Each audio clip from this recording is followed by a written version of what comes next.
aqueles que têm um pouquinho de conhecimento de marketing, um pouquinho de entendimento da política, que ela se colocou como candidata, mas impôs uma condição sobrenatural: só serei candidata se for a vontade de Deus. Tá claro para qualquer um.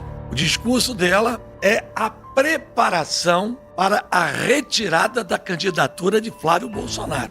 Michele Bolsonaro fez um pronunciamento que sacudiu a política do Brasil.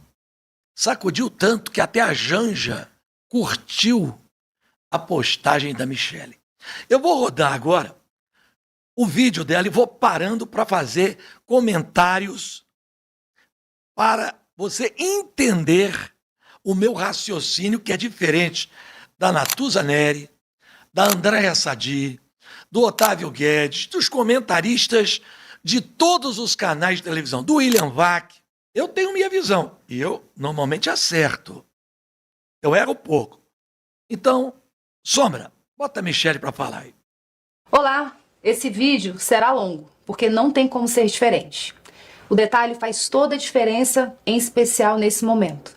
Eu precisava falar com todos vocês, em especial com as mulheres de bem que nos acompanham. Não foi fácil chegar até aqui. Tentei o silêncio, escolhi a paz. Para não expor a minha família, fiquei calada por muito tempo. Mas tem um limite para o quanto uma pessoa consegue suportar ataques e mentiras.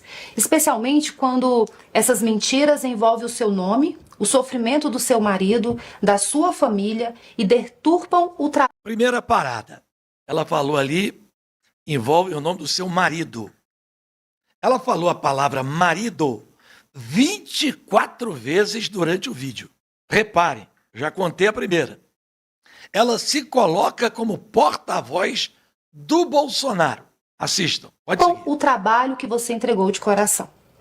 Até agora eu tentei não expor a família, pensando muito no meu marido, mas não dá mais. Então eu vim para falar. As pessoas que sabem o que aconteceu se dividiram em dois grupos. Um me dizia, conta tudo. As pessoas precisam saber a verdade. O outro dizia, fica quieta, não vale a pena. Eu tentei ficar quieta, mas percebo a maldade de alguns que se dizem defensores e aliados do meu marido, mas que plantam narrativas maldosas e mentiras descaradas envolvendo o meu nome. Sem respeito, sem pudor, sem vergonha. Não me deixaram viver em paz.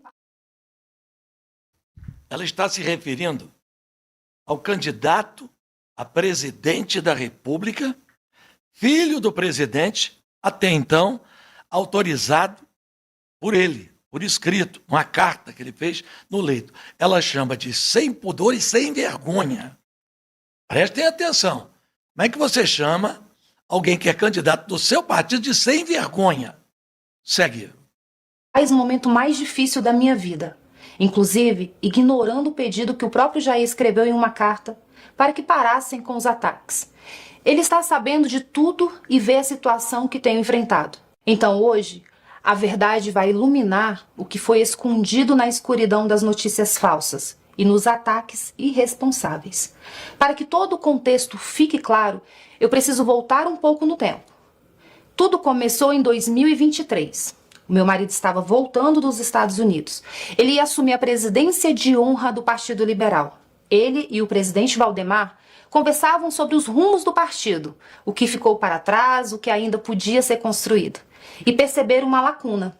As mulheres, um público enorme, poderoso e que ainda viu Jair com desconfiança. Não tinha uma estrutura partidária que falasse de verdade com elas.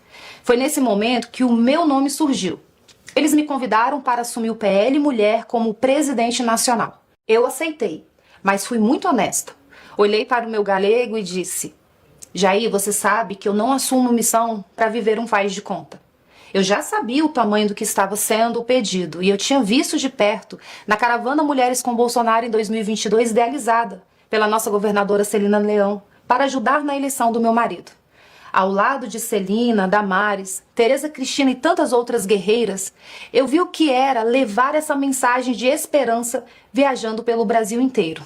Era sacrifício. Para aí um pouquinho. Olha só. O Flávio, na pesquisa, todas as pesquisas, repete o favoritismo dele entre os homens, como aconteceu com Bolsonaro, mas toma uma lavada entre as mulheres. Aí ela, presidente do PL Mulher, esposa do ex-presidente Bolsonaro, vem e reforça, ao dizer tudo que ela falou, a antipatia do eleitorado pelo candidato do partido do qual é presidente do PL Mulher. Vocês não estão desconfiando de nada, não? Segue aí. Difícil real. Era entrega real.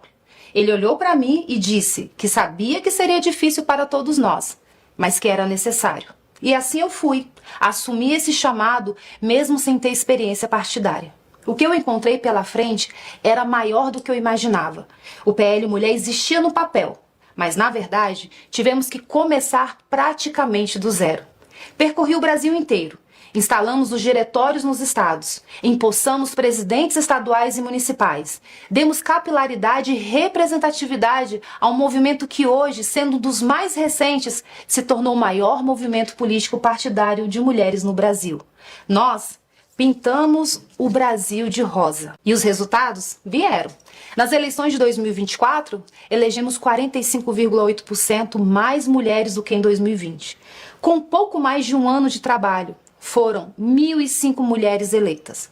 A semente que plantamos começou a dar frutos. E fico feliz quando vejo esse fruto chegando a todos, incluindo ao pré-candidato Flávio, que hoje é bem recebido e apoiado por nossas meninas do PL Mulher nos estados. É muito emocionante ver que as mulheres estão se engajando para transformar a política. É exatamente para isso que nós estamos trabalhando. Espera um pouquinho.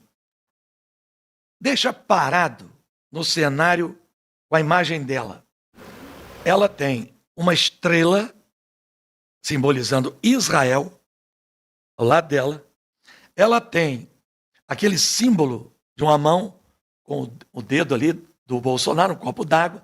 Ela está segurando uma caneta que ela faz entender que ela é uma executiva. Ela toma decisões e atrás um cenário cheio de diplomas, cheio de conquistas. Diplomas significam conquistas. Vocês vão entender onde eu quero chegar. Pode seguir. Mas o tempo foi passando e as coisas foram ficando mais pesadas. Vieram as medidas injustas contra o meu marido, a retirada das suas redes sociais, as proibições de contato com outros políticos, a tornozeleira, a limitação de visitas, a primeira prisão domiciliar, a condenação, as novas cirurgias, o tormento da Polícia Federal. Cada uma dessas palavras representa um dia real, uma noite real, uma dor real que eu e a minha família vivemos e ainda estamos vivendo. Enquanto ele estava preso em casa, sem poder percorrer o país, sem poder ir às ruas, sem liberdade, ele me pediu que eu continuasse levando a mensagem dele, que eu continuasse viajando e levando uma voz de esperança para os nossos apoiadores no Brasil. Ele pediu que eu continuasse levando a mensagem dele. Ela está dizendo, para o bom entendedor, que quem leva a mensagem é ela, não é o candidato. Segue. Inteiro. A ausência dele nos nossos encontros gritava mais alto do que qualquer narrativa dos nossos perseguidores. Ele chegou a me pedir para cancelar algumas viagens quando ele desconfiava que algo ruim pudesse ser feito contra ele enquanto eu estivesse fora. Então ele pedia para eu ficar em casa, e eu ficava. Mas para um estado em especial, ele não só pediu que eu fosse, ele me enviou como missão. Porque era um povo pelo qual nós dois temos um carinho muito especial, o povo cearense. E eu fui. O que aconteceu depois foi um dos dias mais difíceis da nossa vida. A medicação que o meu galego estava tomando deu reações inesperadas. Ele ficou fora de si e acabou mexendo na tornozeleira. E isso resultou na transferência dele para a Polícia Federal. Meu marido foi arrancado de casa. Um dia que nós nunca esqueceremos. E logo depois desse dia, pessoas que se diziam fiéis ao meu marido, que se gabavam e lucravam por se dizerem bolsonaristas, se apressaram em me atacar, em me humilhar, em dizer que eu estaria desculpe a palavra, cagando para o meu marido. Alguns desses influenciadores estavam nos Estados Unidos e de lá induziam pessoas ao erro e comandavam os ataques gratuitos covardes contra mim. E eu não conseguia entender por que estavam fazendo aquilo comigo. Eu estava fazendo exatamente o que o meu galego me pediu para fazer. Como alguém que diz amar o líder pode atacar a esposa que está cumprindo a missão que ele determinou? A nossa vida mudou muito com a prisão do meu galego. E havia alguns compromissos que tinham sido assumidos antes. A filiação de Mariana Carvalho no Maranhão e o lançamento da pré-candidatura de Eduardo Girão no Ceará foram alguns deles. Eu falei diretamente com o meu marido sobre cada um desses compromissos. Eu disse a ele que queria apoiar o Girão, pela sua fidelidade às pautas conservadoras, pela coerência que ele representa com as pautas da direita, totalmente oposto ao que o Ciro defende. E ele me autorizou. Em matéria de política, eu faço somente o que eu e ele combinamos. E assim eu vou... Entenderam? Em matéria de política, eu faço somente o que eu e ele combinamos. Ela está dizendo que tem gente que não faz o que combina com o líder do partido. Segue que vocês vão entender a lógica que, na minha visão, está por trás disso tudo. Vai lá. Voltei ao Ceará. E o Ceará tem uma outra história à parte, uma história que vocês também precisam ouvir com atenção. Em 2024, o PL disputava a Prefeitura de Fortaleza. Nosso candidato era o deputado André Fernandes. Assim como estão fazendo com o Girão, todos diziam que ele não tinha chance, mas a direita ignorou isso e apoiou o André de corpo e alma. Era uma eleição apertada e havia uma rejeição significativa ao André por parte das mulheres. Diziam que ele era machista e que não respeitava as mulheres. Foi nesse momento que entrou em campo a vereadora Priscila Costa, presidente estadual, e a minha vice-presidente nacional do PL Mulher. Uma mulher honrada e fiel defensora da vida e das pautas conservadoras. Priscila tinha acabado de ser eleita vereadora. Poderia estar cuidando do seu próprio mandato. Em vez disso, dedicou-se integralmente à campanha de André, aproximando o público feminino, diminuindo a rejeição, abrindo portas que estavam fechadas. O trabalho da Priscila fez uma diferença real e significativa. Não vencemos a eleição por muito pouco, mas nos mantivemos firmes aos nossos valores. André chegou a outro patamar com a ajuda e a dedicação da Priscila. E o que ela recebeu em retribuição é revoltante. Reconhecer, ser grato e retribuir o bem a quem nos ajuda é sinal de nobreza e de lealdade. Mas o agradecimento à Priscila parece estar vindo em forma de perseguição e desprezo. Deixa eu te mostrar o tamanho dessa injustiça com o número. Em 2026, serão 54 vagas para o Senado Federal. Em comparação, se aplicarmos a regra dos 30% para candidaturas femininas, teríamos direito a 17 vagas para mulheres no partido. Eu pedi apenas 3. Priscila Costa, Carol de Tone e Bia Kisses. 3 vagas de 17 que poderíamos ter. E tem sido uma batalha diária para manter essas 3. Isso é muito desgastante. Em especial nesse momento que o meu marido e eu estamos enfrentando. Deixa eu ser clara sobre a indicação da Priscila. Essa candidatura foi muito bem definida por 3 pessoas. Meu marido, eu e o presidente Valdemar. Não foi sugestão. Foi preferência, foi decisão. E decisão baseada no potencial da Priscila Costa. Jair definiu que o PL disputaria as 2 vagas do Ceará. Uma com Priscila e a outra com o pai do André. O que aconteceu depois foi que, aproveitando-se da prisão do Jair, começaram a trabalhar para eliminar a Priscila da disputa, cedendo a vaga dela para garantir uma aliança com Ciro Gomes. Isso mesmo, o Ciro Gomes. Eu preciso parar aqui e fazer uma pergunta. Se o André queria agradar o Ciro Gomes, por que ele não ofereceu a vaga do seu próprio pai? Será que ele acha que retirar a vaga de uma mulher seria mais justo e fácil? Que fique registrado para sempre. Enquanto ainda estava preso no 19º Batalhão, o meu marido mandou um recado claro, que foi repassado à direção do partido e ao senador Rogério Marinho. Ele disse: Priscila será candidata. O número 222 deverá ser dado a ela. Não é vago, não é interpretável, é um desejo. É uma ordem do líder. Vejam bem, a palavra mais recente do meu marido em relação às candidaturas no Ceará é essa. Não honrar essa determinação do meu marido será um ato de traição contra Jair Messias Bolsonaro. Venha de quem... Ela está dizendo que o acordo feito no Ceará, e que foi feito não somente pelo André Fernandes, mas por Flávio Bolsonaro, é uma traição ao marido dela, que é o presidente do partido, de fato. Valdemar é o presidente executivo, mas a ordem ali, até do número, o número 222, é o número preferencial, né? Como são dois candidatos, você vai ter o 222 e vai ter o 221 ou 223. Não sei o número que vão... O preferencial será o que tiver o 222. Ela está dizendo que será uma traição. Prossiga, por gentileza. Agora, muitos falam da polêmica no evento do Ceará. Eu vou te contar o que aconteceu lá. O senador Eduardo Girão é uma pessoa diferenciada. Um homem que, quando todos cediam, ficou de pé defendendo a vida desde a concepção, as causas conservadoras e a lealdade ao meu marido, mesmo quando essa lealdade tinha um custo alto. Girão é o único verdadeiro representante das pautas da direita na disputa pelo governo do Ceará. No dia do lançamento da sua pré-candidatura, estavam presentes vários representantes do PL, inclusive o presidente estadual André Fernandes. Fiquei até feliz, eu pensei, talvez haja uma chance de o partido apoiar o Girão no primeiro turno.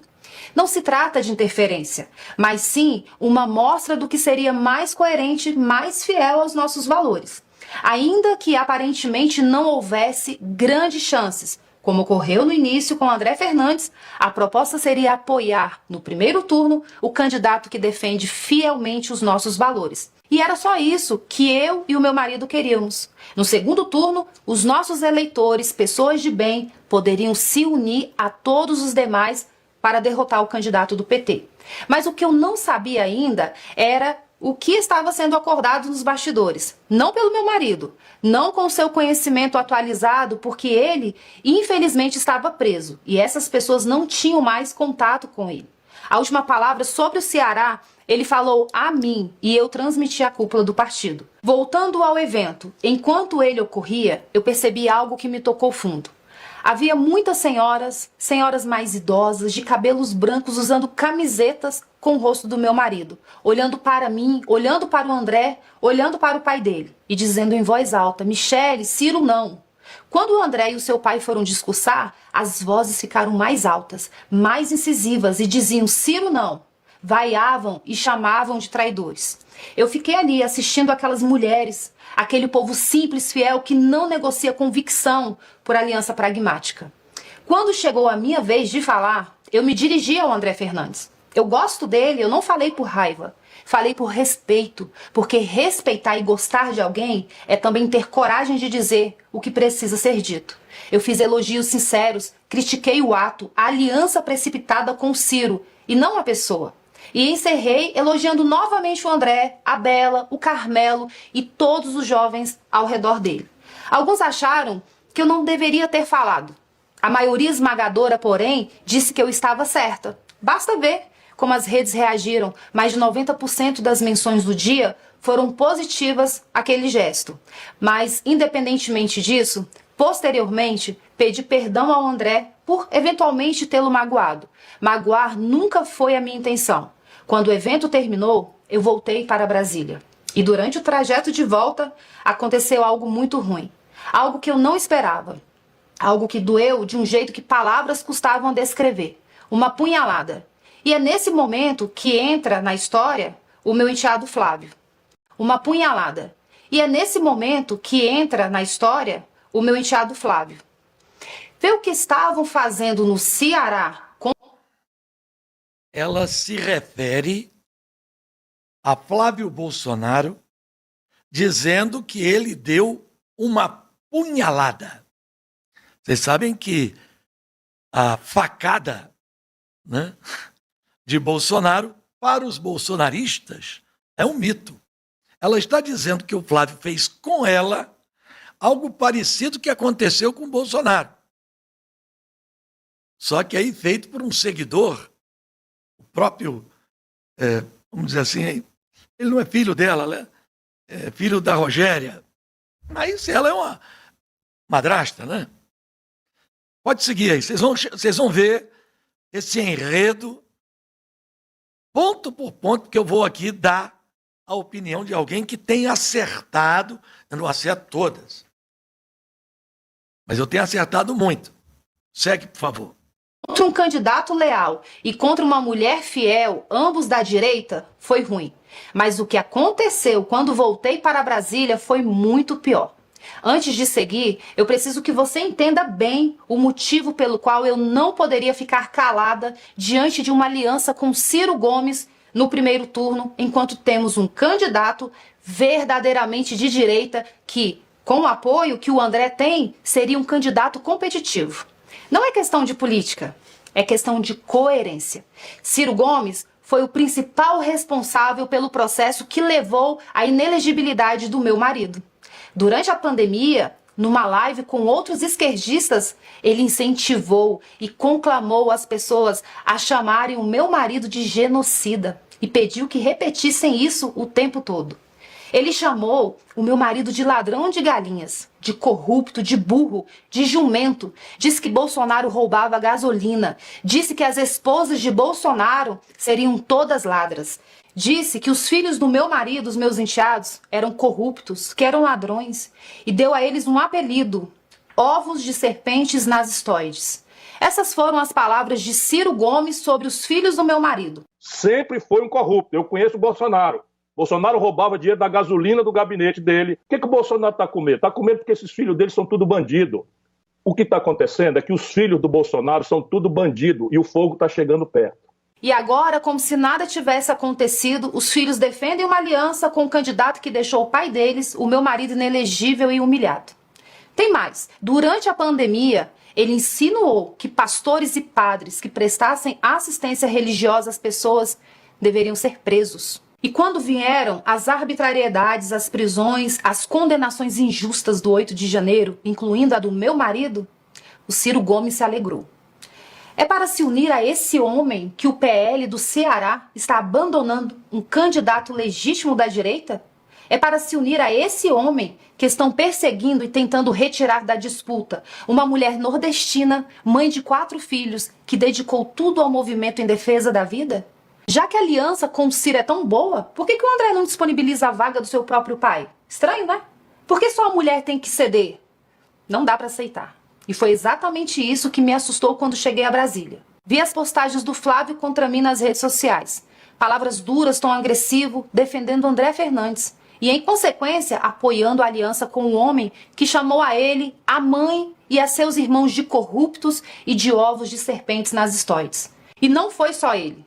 Os irmãos vieram juntos, de forma coordenada, com textos bem parecidos uns com os outros. Pareceu combinado, premeditado. Peguei o telefone, procurei mensagens do Flávio. Procurei uma ligação perdida. Procurei qualquer sinal de que ele tinha tentado falar comigo antes de falar para o Brasil. Não tinha nada. Eu fiquei triste, porque eu não imaginava que eles teriam essa reação.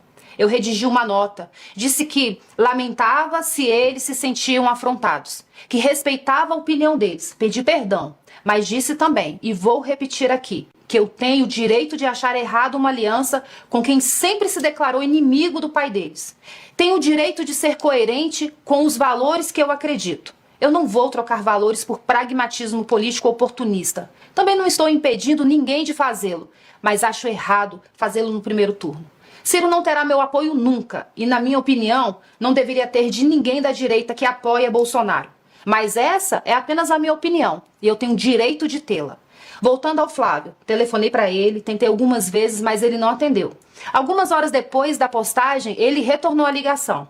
Mas, sinceramente, para falar o que ele me falou, seria melhor se ele não tivesse ligado. Ele foi muito ríspido, me desrespeitou e me maltratou ao telefone. E eu não tinha feito nada contra ele. Ele disse que seria melhor eu ficar fora das decisões do partido. Disse que eu havia chegado ontem e não entendia nada de política. Olha só. Ela está dizendo que o Flávio Bolsonaro disse que era para ficar longe de política, que ela não entende nada, que ela chegou ontem, que ele foi ríspido, grosseiro. Vamos ver o que vai acontecer se não é o que eu estou pensando aqui. Aqueles que têm um pouquinho de conhecimento de marketing, um pouquinho de entendimento da política, que ela se colocou como candidata, mas impôs uma condição sobrenatural: só serei candidata se for a vontade de Deus. Está claro para qualquer um. O discurso dela é a preparação para a retirada da candidatura de Flávio Bolsonaro. Essa é a minha visão. E por que eu digo isso? Recentemente, as pesquisas têm mostrado que o caso do Vorcaro, do Master, atingiu a esquerda e a direita. Atingiu o PT via Jacques Wagner, Rui Costa, Guido Mantega, mas atingiu a direita, especialmente o Flávio Bolsonaro, por ter recebido dinheiro, e não foi pouco, mais de 100 e tantos milhões de reais, para a produção de um filme. Então, minha opinião, e é a minha opinião, né? Eu gosto de dar opinião sobre o que eu sinto. Ela é uma das pessoas, uma das poucas pessoas que tem acesso direto ao André Mendonça. Os senhores se lembram que o André Mendonça assistiu à votação dele no Senado ao lado dela. E quando ele foi aprovado para ser ministro, abraçou a ela e fez uma oração junto com ela. Ele é o relator do caso Master. E muita coisa do Master ainda está por vir à tona. Talvez ela já saiba coisas que nós mortais aqui não sabemos. Talvez. Talvez. Por quê? Eu pergunto aos senhores. Ela falou 24 vezes aí a palavra marido. Ela faria esse vídeo atacando o candidato, filho do Bolsonaro, sem autorização do marido? Vocês acham que ela faria esse vídeo aí sem autorização do Bolsonaro? Não faria. Segundo, não é um vídeo amador. O vídeo não é um vídeo feito do celular. Ela está muito bem posicionada, câmera muito bem postada, cenário muito bem organizado. Enquanto ela fala, vão passando imagens, os senhores tiveram a oportunidade de ver, de vários encontros. Ela falou como candidata. Garotinho, você está querendo dizer o quê? Aquilo que eu estou dizendo há muito tempo. Nem Lula, nem Flávio vão ser candidatos. Eu estou falando isso há um tempão. Mas, garotinho, você acha que vão tirar? Vão tirar. Não tem condição. Não tem condição. Mas o que você acha? Eu não acho nada. Eu, como repórter, eu sei separar a minha posição pessoal da minha posição política. Todo mundo sabe que eu não voto no PT. Todo mundo sabe que eu sou um conservador. Mas eu disse desde o início que o candidato ideal seria Tarcísio. Flávio está perdendo no Rio. O Bolsonaro ganhou do Lula no Rio por 2 milhões de votos. Uma diferença enorme. O Flávio está perdendo. Mas está perdendo por quê? Vamos notar algo que as pessoas, de forma desapercebida, não entendem. Vamos ver quais estados são governados pelo PL, o partido de Flávio.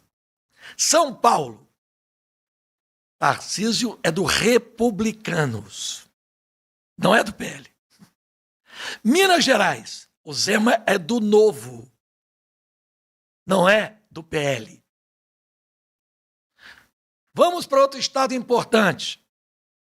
Goiás, de Caiado. Caiado é do PSD, de Kassab. Vamos para outro estado importante. Paraná, governado por Ratinho, é do PSD. O maior estado governado pelo PL é esse desastre chamado Cláudio Castro, do Rio de Janeiro.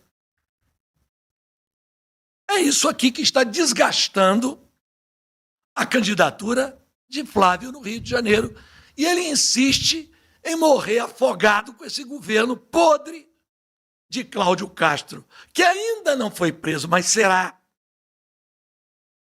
Que renunciou para não ser cassado pelo Tribunal Superior Eleitoral. O candidato que o Cláudio Castro disse em palanque que era o seu candidato foi preso. Chama-se Rodrigo Bacelar. Está preso. O Rio de Janeiro tem um governador do PL afastado do cargo, um presidente que era o candidato de Cláudio Castro, do PL, e de Flávio. Tanto que tem aquela imagem do Flávio conversando com o Bacelar lá em Búzios, quando houve a demissão do Washington Reis, né? Bacelar e a tropa do Bacelar, como Alan Lopes, esse Amorim, esse Poubel, esse pessoal é um traste. Infelizmente, a realidade tem que ser dita, né? Agora, o que o PT habilmente está fazendo? Olha, estão vendo lá o Rio de Janeiro? Estão vendo? Dominado pelas milícias, dominado pelo Comando Vermelho, infestado de corrupção, é governado pelo PL. E eles querem transformar o Brasil num grande Rio de Janeiro. O marqueteiro do PT, seu Sidônio, eu conheço muito bem. É isso que eles vão fazer. Vocês querem dar a vitória para o Lula? Dá. Bolsonaro mandou, eu tenho certeza, a Michele fazer esse discurso, porque ele vai retirar a candidatura de Flávio e a candidata vai ser ela. Podem anotar aí. Anota o que eu estou dizendo hoje. Por que vai ser ela? Como é que você vai atacar uma mulher na campanha? Você vai dizer o quê? Primeiro que nós temos a maioria do eleitorado feminino. Não tem nenhuma ligação com ela não, tá? Estou fazendo análise política. Segundo, ela não tem acusação de rachadinha. Ela não tem acusação de ter comprado mansão em Brasília. Ela não tem acusação nenhuma contra ela. Ao contrário, ela tem benefícios que ele não tem. Por exemplo, ele pode ter apoio de muitos evangélicos, mas não tem uma linguagem ao público evangélico, católico, conservador, que ela tem. Ela fala com propriedade. Então, eu acho muito complicado nesse momento não entender isso. Dizer que ela está jogando para o futuro. Gente, vamos deixar de ser míope. Vamos deixar de ser míope. O PL do Rio de Janeiro é isso que a gente está vendo aqui no Rio. É isso aqui que a gente está vendo. Um partido enfiado na lama. Na lama. Olha, os dois candidatos ao Senado, um cassado, Cláudio Castro, vai ser preso. O outro vai ser preso dentro de poucos dias, que é o Canela. O candidato ao governo do Estado. Todo mundo sabe quem botou foi o Tineu, porque o cara é sócio dele. Como é que você lança a candidatura de um candidato ao governo do Estado mais importante, que é o seu Estado? O bolsonarismo nasceu no Rio de Janeiro, porque Bolsonaro tem esse mandato todo de deputado pelo Rio de Janeiro. Assim como o PT nasceu em São Paulo, o PL já existia nacionalmente, lá com o Valdemar, Eu mesmo fui do PR, né? Me elegi deputado pelo PR, mas virou o grande partido que é hoje por causa do Bolsonaro, não foi? Vocês acham que tomar essa lavada que está tomando no Rio de Janeiro aqui é por quê? Porque permitiu-se entregar o partido nas mãos de gente sem a menor ideologia. Cláudio Castro tem ideologia nenhuma, gente. O negócio de dizer, Cláudio Castro é de direita, Cláudio Castro não é nada. Não deve nem ter lido algum livro de algum teórico. Perguntar ele que é Olavo de Carvalho, ele vai pensar que é Olavo Bilac. Não conhece nada. Rodrigo Bacelar é ladrão desde Campos. Eu estou cansado de falar disso aqui. Não, eu acho que isso aí é a preparação para a retirada da candidatura de Flávio e a colocação de Michele como candidata. É bom ou ruim? Não sei.